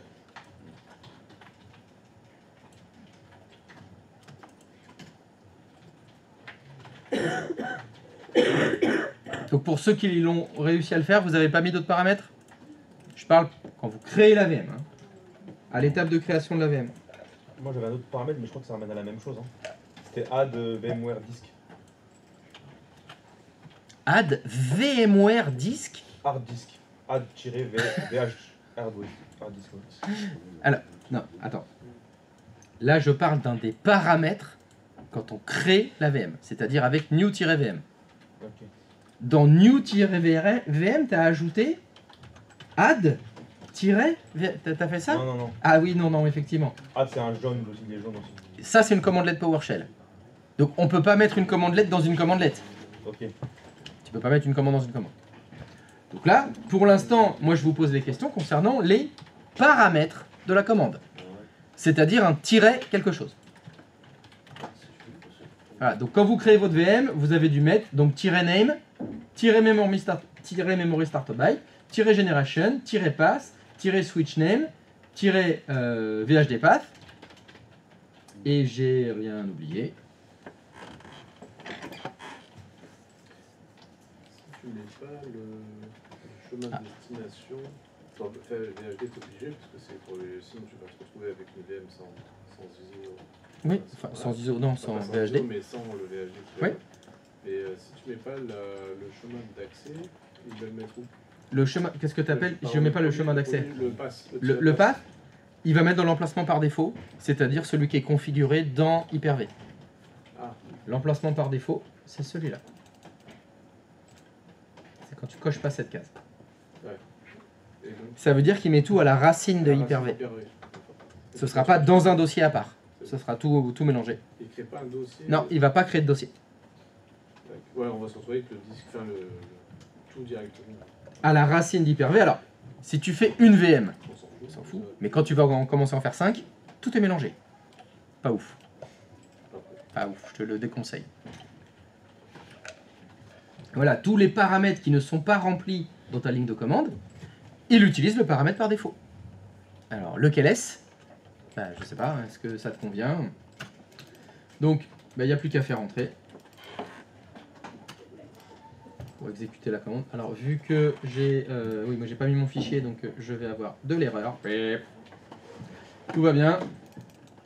Si vous avez du rouge qui vous dit... Paf, New VM, échec de l'ajout du périphérique virtual hard disk. Connexion à f1.vg, introuvable, erreur. Le fichier spécifié est introuvable. Oui, il cherche srvxy01.vhdx. Comme je ne l'ai pas fait l'étape d'avant, moi, j'ai forcément une erreur. Donc c'est comme sous Linux. Si tout va bien, il dit rien. S'il y a une erreur, c'est écrit. Ça veut donc dire que si vous avez du rouge, vous devez lire ce qui est écrit. Parce qu'en lisant le message d'erreur, ça va peut-être vous aider à trouver la solution du problème. Et là, bien sûr, moi, c'est parce que j'ai pas mis mon fichier. Voilà. Ça compte. Alors, est-ce que ça a fonctionné? Non. Non? Moi, c'est génération qu'il faut faire. C'est génération? Ah bah c'est étonnant ça, génération. Faut juste écrire le chiffre 1. Qu'est-ce que t'as écrit? Alors, voyons voir. La cadoc. La poulette. Parameter can info. Alors attends, je déplace le chat.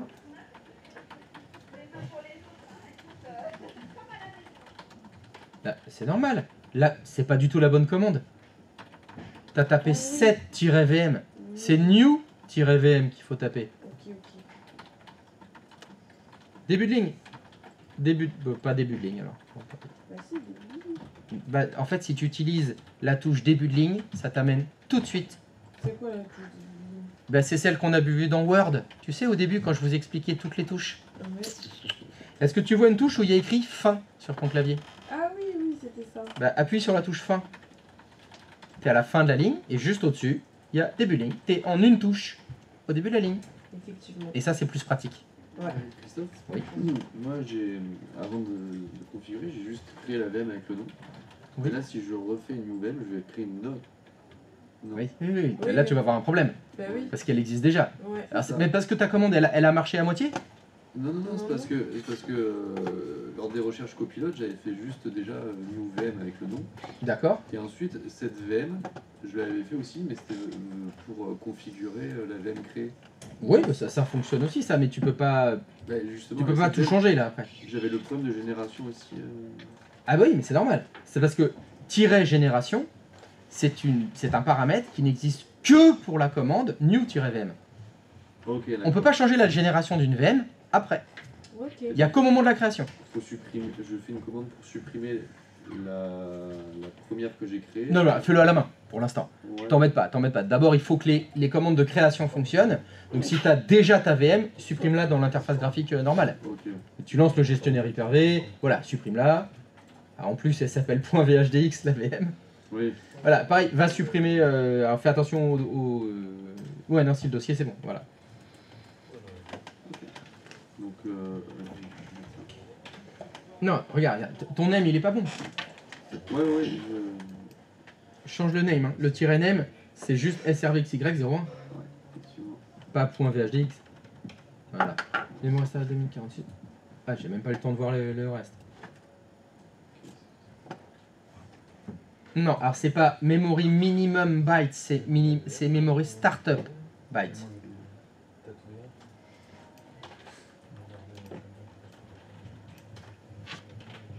Voilà. Tu vois, putain. Même pas le temps de voir. J'ai même pas le temps de vérifier la suite. Bim, on est entré. Du calme, patience, mon très jeune apprenti. Fais-toi un petit massage, Lénard. Alors, qu'est-ce qu'il a écrit? Bon, alors, new-VM n'a pas pu ajouter la ressource à SRV AC01. Une erreur une introduction produit, le chemin d'accès spécifié n'est pas valide. Alors, pas, t'as écrit d2 anti-slash hyper-v anti-slash SRV AC01. Faut que tu ailles vérifier, est-ce qu'il y a bien un dossier dans D2 qui s'appelle hyper-v et SRV AC01. Ah, Non, mais ça c'est bon ça. mais parce que je l'ai appelé SRV AC01 alors que le truc s'appelle .vhdx. Est-ce que c'est pas ça? Non, mais c'est normal, ça c'est l'extension du fichier. Non, mais c'est normal. Attends, fais précédent. Fais encore précédent. Attends. Va dans Hyper-V. Enfin, non, pardon, excuse-moi. Ok, donc dans Hyper-V, t'as SRVAC01, ça c'est bon, double-clic. T'as bien le fichier SRVAC01.vhdx. Est-ce que c'est pas ici, là, non, pas Ah oui, pardon. Non, mais c'est là, il manque le point VHDX. Excuse-moi. J'étais dans la variable d'avant. Enfin, je vérifiais pas. Ok. C'est bizarre. Allez. Ah, Tada! c'est pas mal. C'est good. Tu l'as? Non. D'accord, c'est bon ça. Ouais. Elle est créée. Il faut que tu mettes le nom de. Dans le pass, il faut que tu mettes le nom de la machine actuelle. Je l'ai mis là. Non. C'est bon Si, t'as fait ça toi aussi. Bah, toi aussi. Qu'est-ce qu'il y a, Mélanie? Ça fonctionne pas? Non. Alors. Elle est où la poulette? Et donc l'erreur, ça dit quoi? Échec de la création du... Ah oui, juste échec. Ouais, Il est pas déjà créé par hasard? bah je l'ai supprimé. Alors, normalement, il dit plus de choses, hein. Ok, bah vas-y. Tirer, Entrer switcher, tirer. Ouais, il fait entrer. Ah, Pourquoi tu l'as mis c'est bizarre que t'aies que ça. Hein. New tirer même SRV M0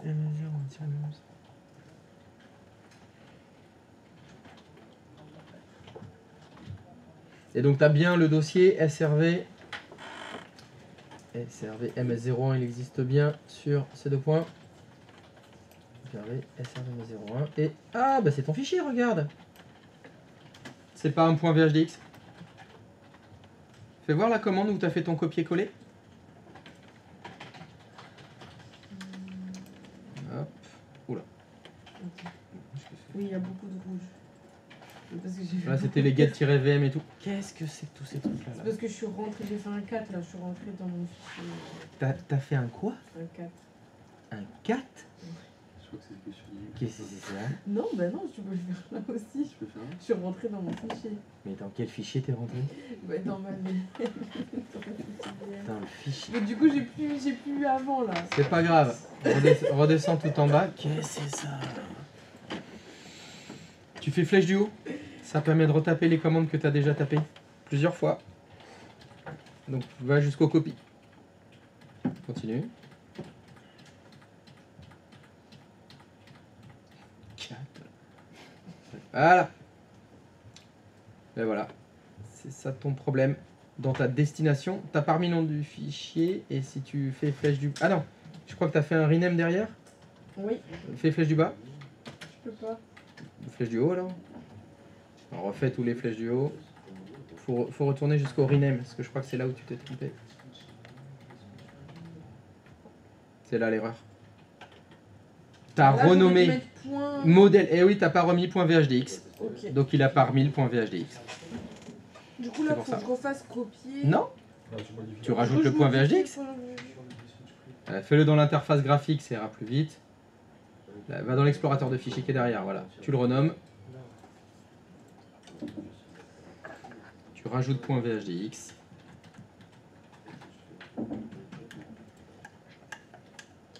Du coup, là, censé Ça va peut-être être mieux là.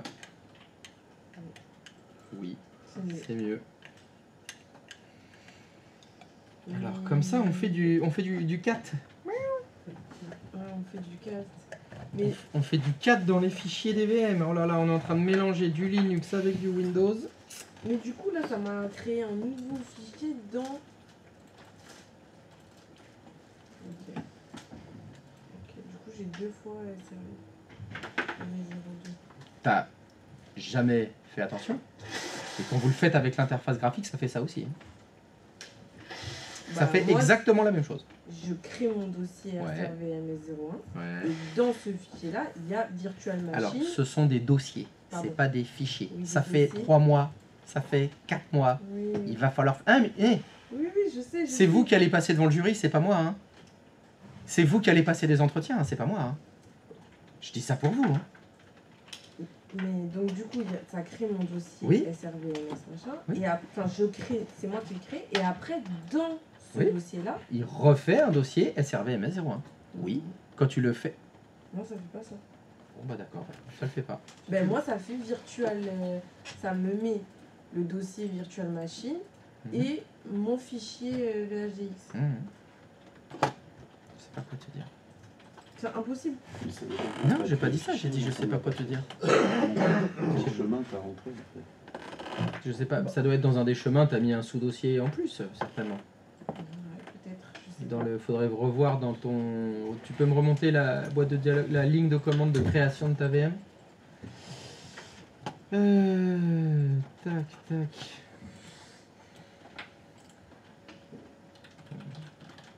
Non, c'est pour ça. Et après, il faut faire le 7-VM Le 7-VM. pour définir. Ah oui, Parce que c'est pareil, quand vous créez la VM à la main, il faut modifier la VM parce que elle n'a pas 4 cœurs. Parce que elle a les points de contrôle automatiques. oui. Oui, C'est-à-dire ce que vous faites dans l'interface graphique, il faut le faire aussi en PowerShell. Ok. Donc l'autre commande cette fois, ce sera donc 7-VM. Le nom de la VM. Donc normalement SRV XY 01. Et les paramètres que vous devez modifier, c'est quoi? C'est le nombre de cœurs. Je sais pas. C'est corps, je crois. Là, c'est le processeur.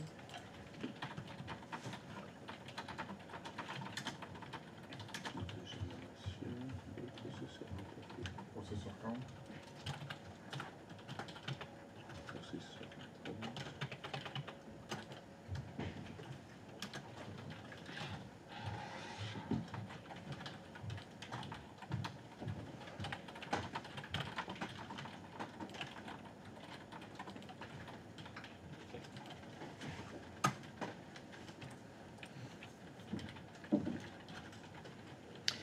Les deux paramètres, donc c'était le processeur et les points de contrôle. Alors ici, vous allez apprendre votre première variable.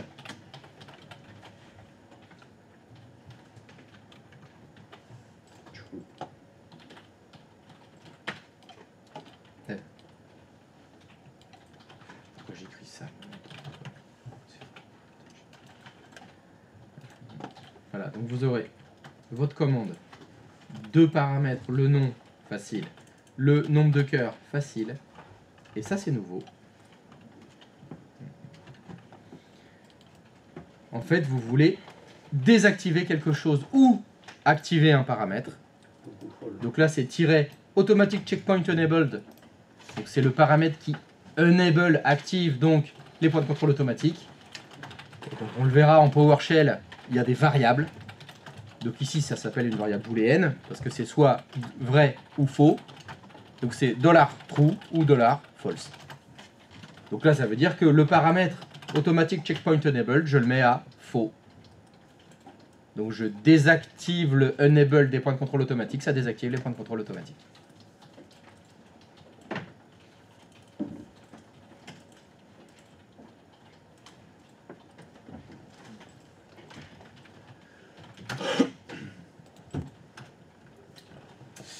J'ai pas de SRVXY01 dans mon ordinateur. Eh oui, tu m'étonnes. Allez, cerise sur le paletot.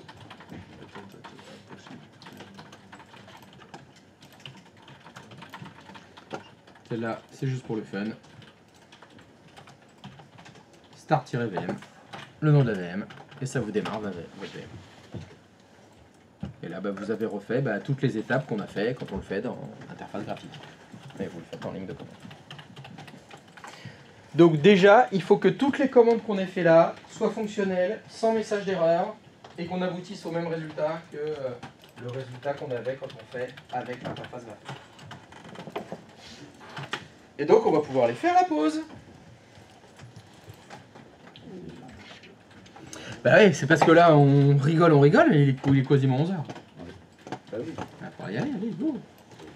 Pause. Allez, à tout.